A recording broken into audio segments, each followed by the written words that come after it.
Se você pudesse voltar no tempo, mais especificamente na nossa fase de vida, né? Qual conselho você gostaria de ter escutado?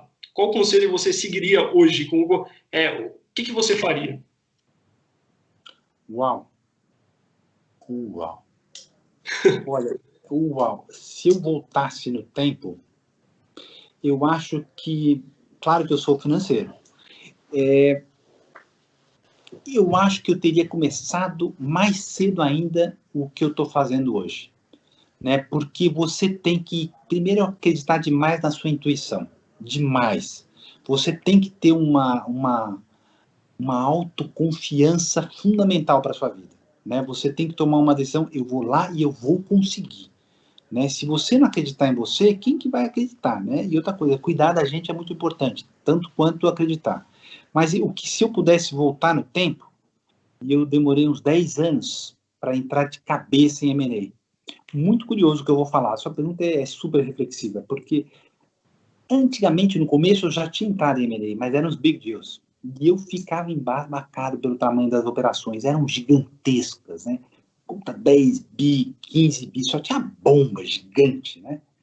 E no começo eu olhava aqueles números e falei, meu Deus do céu, olha o tamanho do negócio que eu estou ouvindo, que coisa tal, né?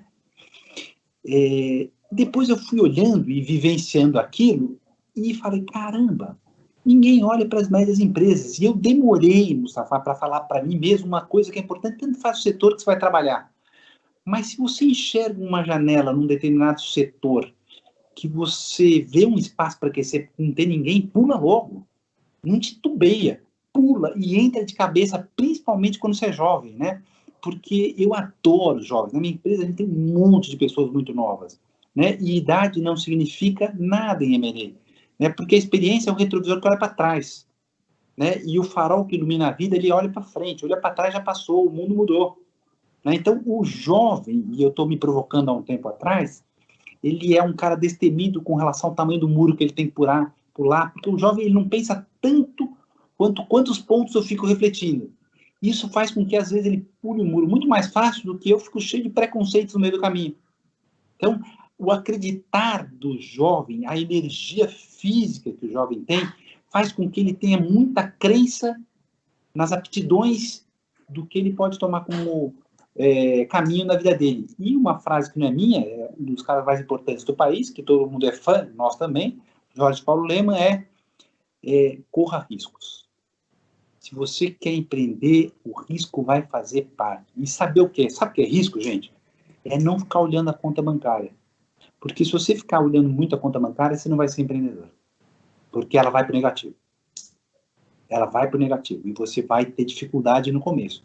E se você não arriscar, você não começa. E você, quanto mais jovem começa, menos infraestrutura você tem no tempo. Depois você casa, tem filho, escola, seus custos fazem assim, ó. Então, se eu pudesse voltar no tempo, eu teria feito isso que eu tanto amo fazer muito mais cedo. Muito mais cedo. Demorei para acreditar que eu ia conseguir. E consegui. Cara, sensacional. Eu acrescento ainda a frase com a frase também do Jorge Paulo Lemann, de sonhar grande e sonhar pequeno dá o mesmo trabalho, né? Então, por que não sonhar grande, né? Exatamente. E você contou uma coisa importante, viu, Mustafa? Porque você tem uma sensibilidade muito grande. M&A não é número. M&A tem número como conteúdo, mas o aleatório é colossal. Eu vou contar um exemplo para vocês. O ano passado a gente participou de uma empresa que a gente levou para abrir o capital na Nasdaq, que foi a quinta empresa do Brasil a abrir o capital na Nasdaq. Foi uma experiência incrível. Eu estava junto de um dos acionistas de uma empresa que foi investida pela Bozano, Paulo Guedes, né, com o qual a gente tinha oportunidades, às vezes, de participar em algumas reuniões, e há 2 anos atrás tomou-se a decisão que essa empresa podia abrir o capital. Muito bom. E eu me lembro que na mesa, no conselho, falava, putz, vamos abrir a Nasdaq. Eu falei, putz, não tenho experiência, eu nunca fui para a Nasdaq. Daí todos os conselheiros levantaram a mão. Eu também não. A mesa inteira ninguém sabia. Eu falei, putz, que bom, então eu estou igual a todo mundo. Não é que eu estou igual a todo mundo. Era a quinta empresa a abrir, quase ninguém sabe. Então, assim, o desconhecido é uma delícia, né? Então, a sensibilidade, e eu vou contar um pouco o que aconteceu lá na Nasdaq. Nós fomos lá e um processo extremamente burocrático, 4 continentes, 10 pessoas viajando, 3 grandes turnos de viagem precedendo o IPO, e 2 dias antes do IPO, estava em fase de precificação, a empresa tinha 15 vezes uma oferta maior que a demanda.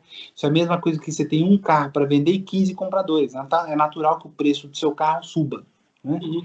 E aí, 2 dias antes, o Trump deu aquela porrada no presidente chinês, tradicional dele, né? E os big bankers que estavam na mesa, e o projeto era coordenado pelo Bank of America, ele virou assim para a gente e falou, putz, Lila, se isso der muita repercussão, vai bombardear o IPO, a gente não vai conseguir sair.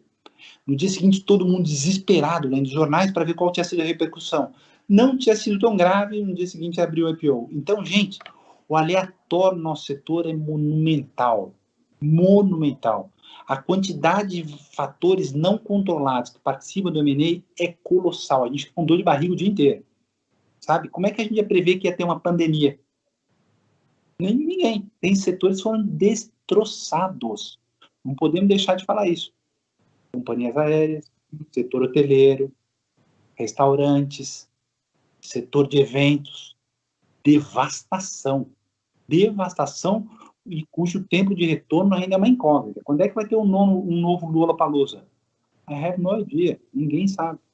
Então, mas o dinheiro que está na mesa para falar para vocês, o dinheiro que circula no mercado, ele só muda de endereço. Né? Então, claro que aumentou demais a quantidade de desempregados, mas em vez do cara ir viajar num hotel, que ele não pode. E comer no restaurante, ele não pode. Está abrindo um pouquinho agora, João. Ele pega esse dinheirinho, ele compra um suplemento vitamínico que ele não comprava, ele vai comprar um vinhozinho melhor que ele não tomava, entendeu? Então, o dinheiro, ele acaba... o bloco de dinheiro é muito parecido, ele só muda o seu destino. Então, o gasto diminui porque pessoas perdem emprego. Mas aquele fluxo do dinheiro, ele muda de canais, entendeu? Se não gastar ali, ele vai gastar em outro lado. Então, algumas empresas derreteram, outras cresceram enormemente. Também falando sobre a pandemia, para dar esse pequeno overview, todo o setor de alimentício, setor farmacêutico, setor de logística, setor de tecnologia de informação, setor de nuvem, setor de material de construção para formiguinha, setor de incorporações de prédios residenciais vai explodir. A taxa de juros está caindo, a tendência natural é que, em vez da pessoa deixar os seus juros no banco negativo, ele pague a prestação da sua casa própria. Por isso tem tantos IPOs engatilhados no segundo semestre do ponto de vista de incorporação. Então, fugiu um pouco da pergunta, né?